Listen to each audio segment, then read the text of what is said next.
Paano gumawa ng playlist sa ating mga Reels video na sa ganon, naka-organize na yung videos natin based on our common theme or topics. Malaking tulong din ito para ma-discover pa yung content or yung mga videos natin. At kung hindi mo pa alam, sundan mo lang yung video ito. Tara, simulan na natin. Let's go!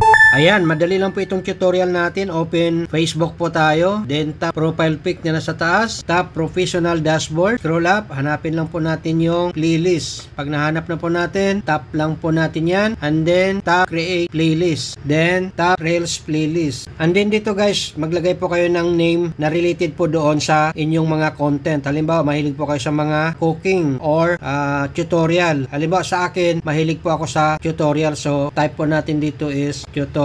So, lagay natin po dyan, tutorial. Then, pag okay na, save lang po natin. And then dito, mag-tap lang po kayo ng mga videos na gusto nyo pong ilagay doon sa inyong playlist name. So, tap natin. And then, pag goods na, tap lang po yung save na nasa taas. Next na gagawin, tap back button para bumalik tayo doon sa professional dashboard. Next na gagawin, tap ulit natin po yung playlist para makita natin kung na-create po yung playlist na ating ginawa. So, tap po natin yan. Ayan, meron na po siyang playlist name na tutorial. Ayan, ganun lang po kabilis yung paggawa ng playlist or pag-organize ng mga Reels video natin. Sana may natutunan po kayo sa video ito. Thank you for watching.